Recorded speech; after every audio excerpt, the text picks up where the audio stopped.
নাও, এটা অটোতে করছো, সেকেন্ড বাড়ানো আছে, কোনো চাপ নেই, ধীরে ধীরে হাতের মাপ নিয়ে কাজ করতে থাকো, কোনো অসুবিধা নেই। হ্যাঁ, তোমার মতন তুমি বের করো আর ঢোকাও, হাতে আবার মাল নিয়ে রেডি করো।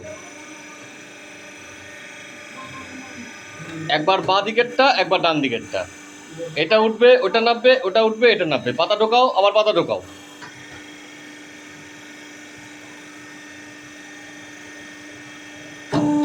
হ্যাঁ, হয়ে গেল। হাতে আইসেট এটা একদিন দুদিন, তারপরে করতে করতে তোমার এটা অভ্যাস হয়ে যাবে, দেখতে দেখতে তোমার এটা ঠিক হয়ে যাবে।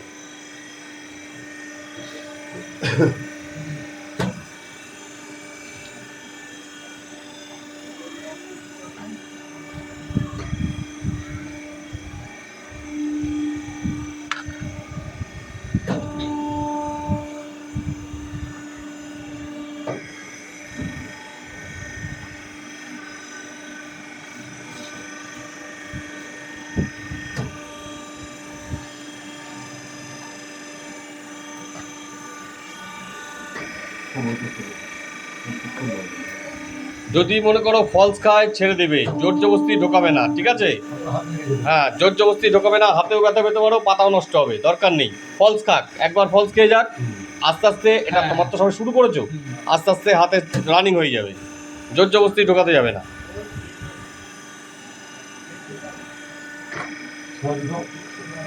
ঢোকাও, অনেকটা টাইম আছে, ঢোকাও সুন্দর করে সেট করে, একদম।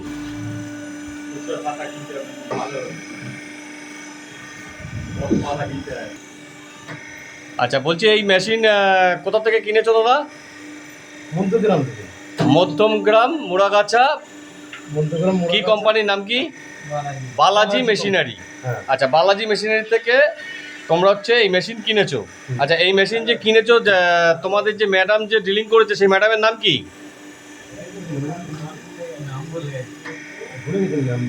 ওই পায়েল ম্যাডাম বলছিলে? পায়েল ম্যাডাম। তা তার ব্যবহার কেমন? ভালো লেগেছে আমার। হ্যাঁ, আর মানে সে সবসময় বলেছে পাশে আছে, তাই তো? পাশে সবসময় আছে। বাহ, কোথায় পাতা দিতে হবে, কোথায় নিতে হবে, সবই বলে দেবে। আচ্ছা, আর এই যে আমি যে মেশিন ফিটিং করে তোমাদেরকে যে মাল প্রোডাকশন দেখাচ্ছি, সেটা আমার ব্যবহার কেমন লাগছে? খুব ভালো। ঠিক আছে।